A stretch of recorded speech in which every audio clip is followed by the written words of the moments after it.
Shalom, giving all praises to Yahweh by Hashem Yahweh Shai by Hashem Hakodash. Send double honors to our apostles and elders here, great millstone. Peace and blessings to the Lord's hopefully leg. So we just finished class, and I covered this website that the brothers had shared. And what they highlight is how in the Old Testament you have 4 different words for the word stranger or like alien that can come up. And when you read it in its context, it gives you 4 different definitions of who the Lord is referring to. So we covered it briefly. We went over a few verses, a lot of verses. And after the class, the brother asked regarding Isaiah chapter 14, verse 1, which was a good question. And it's been a minute since I actually covered. It's been a minute since I went over Isaiah 14:1, verses 1 and verse 2, because those 2 verses are considered controversial, because there are people who are like of the Christian belief, Christian church. They come up and they try to, they're looking in the scriptures. They're looking for any reason to squeeze the salvation of the Gentiles in our salvation, in the salvation of Israel. This is partly how we know these definitions of these words, of the words in the scriptures, right? Like, so if this example, you have the Old Testament, you have multiple versions. You have 4 versions of what the scriptures may translate into English as stranger or alien. And they each have different meaning. Just like in the New Testament, when it comes to the word world, you had 3 different words for the word world in the Greek, and they each have different meanings, especially when you read it in this context. So we rehearse these scriptures a lot because people try to use them or throw them at us to try to say that other nations can be saved. It's been a minute since I've been to the Isaiah 14 and 1 and 2. But with that, I said, hey, I'll just go ahead and add it. Like you can see the class lesson, just put that up. So I want to dedicate a short one to those 2 verses in itself. So, it like the website says, you have natives, strangers, immigrants, and foreigners in their context of what each mean in the scriptures when you go to the Old Testament. Isaiah 14:1 and verses 2, also referring to Israelites and the other nations. But when read together, it could be seen, either be confusing or etc. So we'll just briefly go over it. So the word in question that we're going to read in Isaiah 14 is referring to an immigrant. That's the definition, right? An immigrant simply means one who moves in. You're not from the land. You're an immigrant. You're part of it. I mean, you're like a citizen basically, but you're not native to that land. So if you were an Israelite who lived in the Canaanite land before it was our land, right, you will be considered an immigrant because you're not a Canaanite. You're an Israelite, but you're living in the land of Canaan. You're like a citizen, so to speak. That's the word in question. And what you find out is that word, like I just used, that word could be referred to Israelites. It's not talking about actual other nations.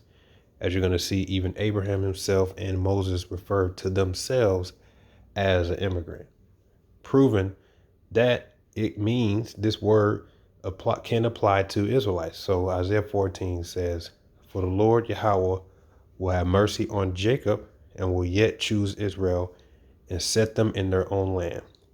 And the strangers shall be joined with them, and they shall cleave to the house of Jacob. Let's read that. In the NLT, it says, but the Lord will have mercy on the descendants of Jacob. He will choose Israel as a special people once again. He will bring them back to settle once again in their own land. And the people from many different nations will come and join them there to unite with the people of Israel. Right.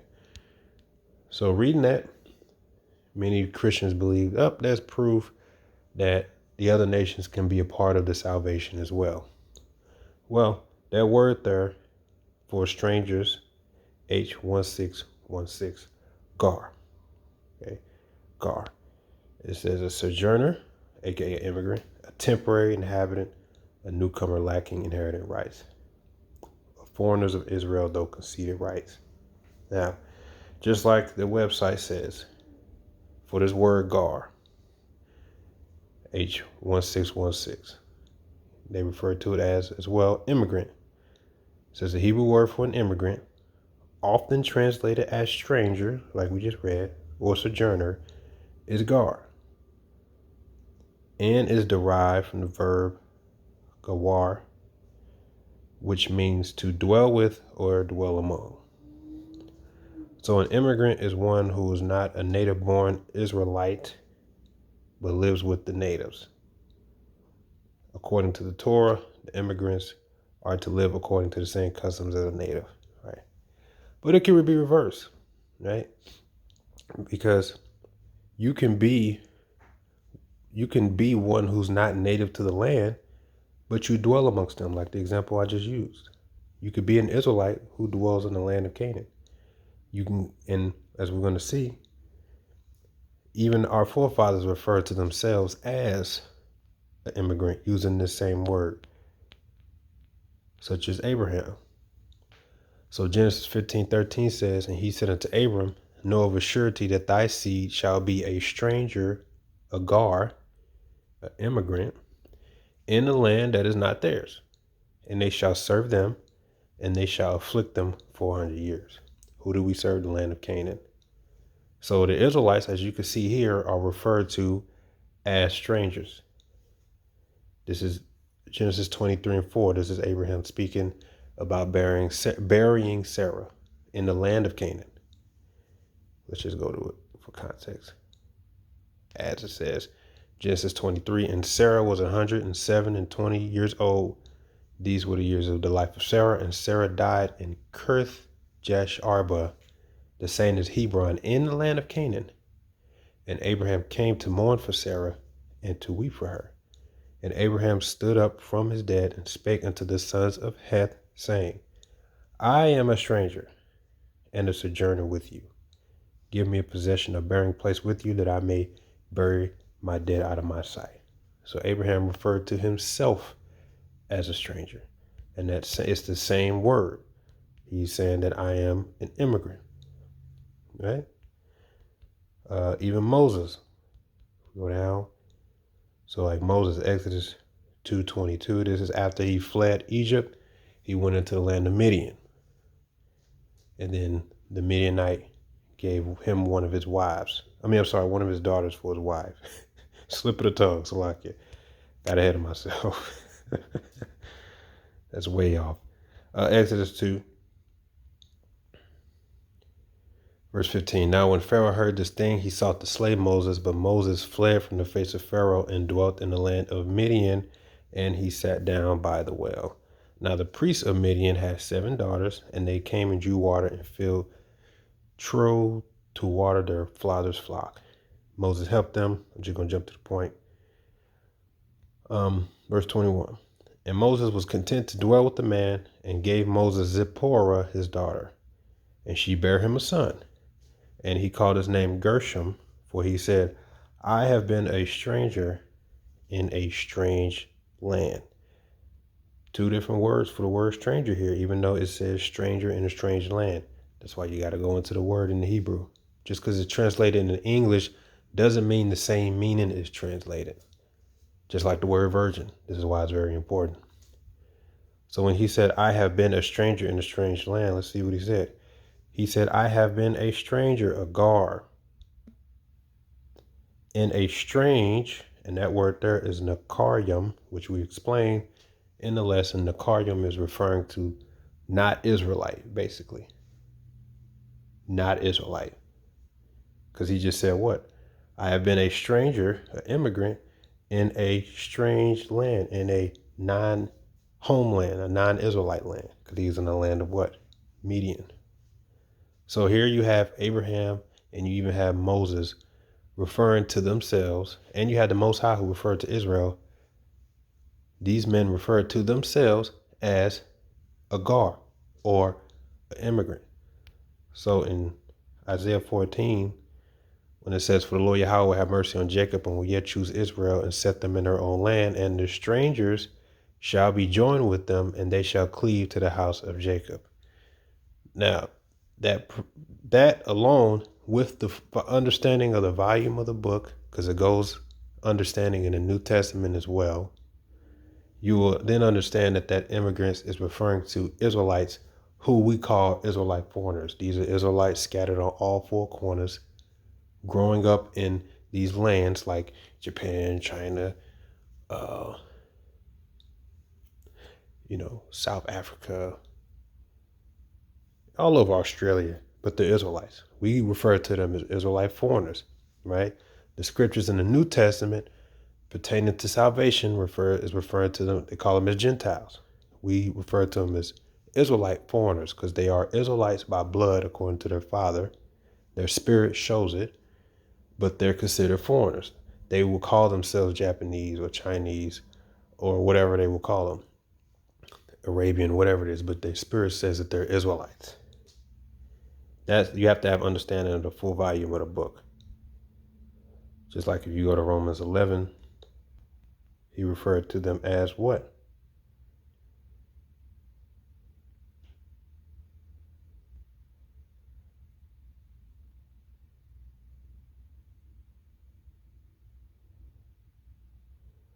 Verse 16, for if the first fruit be holy, the lump is also holy. And if the root be holy, so are the branches. That root referring to Yahushua. Okay. It says, and if some of the branches be broken off, and thou, being a wild olive tree, were grafted in among them, and with them partakers of the root and fatness of the olive tree, boast not against the branches. But if thou boast, thou bearest not the root, but the root thee. Just like Paul referred to Romans chapter 11 is referring to Israelites completely. We explained this several times if you have understanding of the full volume of the book. The Gentiles, who Paul called himself, he referred to himself as a Gentile, and he refers to himself as the apostle of a Gentile. Meaning what? He believed that his position was set up so that he can be an example and draw in the foreigners because he referred to himself as one who was outside or alienated from the Lord because he persecuted the church. So he said, what? I magnify my office. So he referring to the Israelites all as one tree, but he's referring to the foreigners as a wild olive tree, but they're Israelites. And another proof is the word graft. When you look up the word graft, you can only graft plants of the same family. You can't graft everything together. You can only graft. There are rules. Grafting only works of trees of the same family. So that's proof that wild olive tree, which we've broken down several times, is talking about Israelites. It's just talking about wild in nature sense. You didn't grow up with the customs, etc. So even in Romans 11, Israel, all of Israel, you have the branches, which was talking about those who knew they were Jews. And then you have the wild branches, referring to the foreigners, to provoke. It was said of what? To provoke the Jews to jealousy, to provoke the branches to jealousy. But we're still talking about Israel here, except we're talking about those who knew they were Jews, and we're talking about foreigners, just like Isaiah 14. So, I guess I can read the conclusion as it said in Romans 11.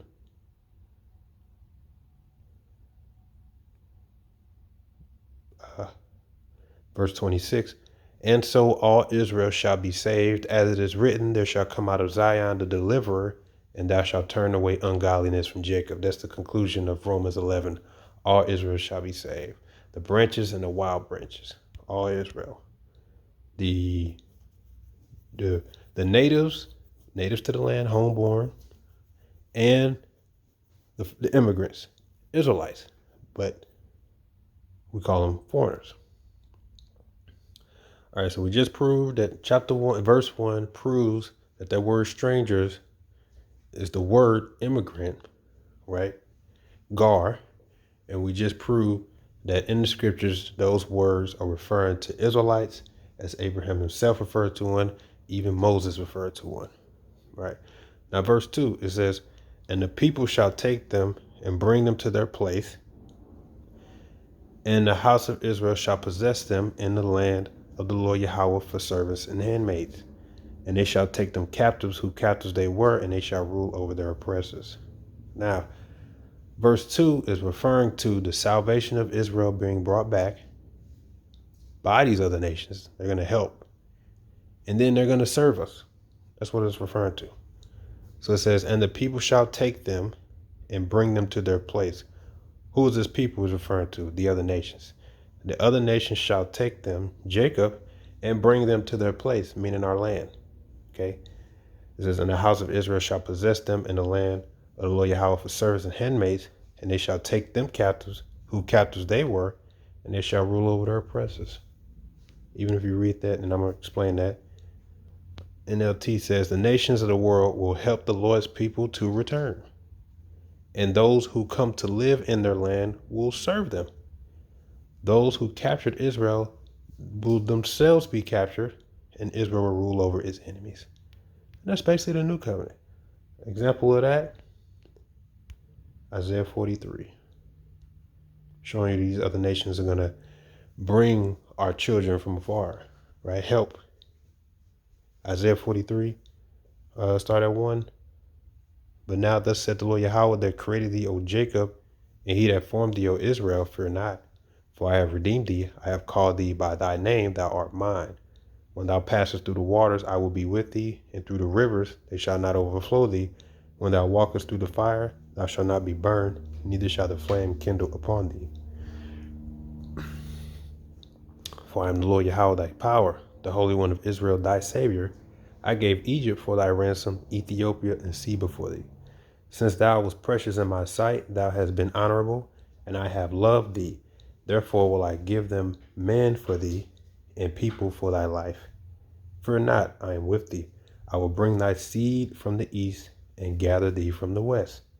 I will say to the north, give up, to the south, keep not back. Bring my sons from afar, and my daughters from the ends of the earth, even everyone that is called by my name. For I have created him for my glory, I have formed him, yea, I have made him. So we know the new Passover we're going to keep, or the new Exodus, is us being redeemed from primarily Babylon the Great, but all four corners of the earth. And just like it says, these other nations are going to help bring in everything they have. I'm just going to go to the point, just trying to be brief.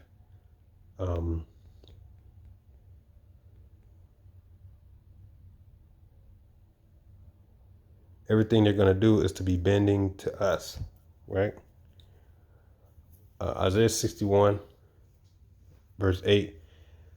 For I, the Lord Yahweh, love judgment. I hate robbery for burnt offerings. And I will direct their work in truth, and I will make an everlasting covenant with them. And their seed shall be known among the Gentiles, and their offspring among the people. All that see them shall acknowledge them, that they are the seed which belong to the Lord Yahweh hath blessed. That's a good one. It's not what I want to know, but that's okay. The book of Baruch 4:36. O Jerusalem, look about thee toward the east, and behold, joy cometh unto thee from Yahweh. Lo, thy sons come, whom thou sendest away. They come gathered together from the east to the west by the word of the Holy One, rejoicing in the glory of the Lord. So Isaiah 14:2 says, and the people shall take them and bring them to their place, meaning the other nations are going to help bring the Israelites into our land. Right? And the house of Israel shall possess them in the land of the Lord Yahweh for servants and handmaids, and they shall take them captives, who captives they were, and they shall rule over their oppressors. So these two verses you got to go into the words to understand. You got to have understanding of volume of the book to really understand what it's referring to. Because, of course, if you read it like it is, it could be perceived, it could even make confusion, but it could be perceived that the other nations have a hand, are going to be saved with us. But that's why you got to look. We just did a class on it, but I'll leave this link down below, and you can see that there's 4 words that were in the Old Testament that calls native, strangers, immigrants, and foreigners, and they each have different meanings. That word there, if it was referring to the other nations, that word there would have been Zakaria. That's what the word would have been, as they have down here as foreigner. Because when you read that word, every time that word is written in the old scriptures, Old Testament, that's referring to non-Israelites. And that's not what the word there is used. You understand? So that's why words are important. With that, shalom.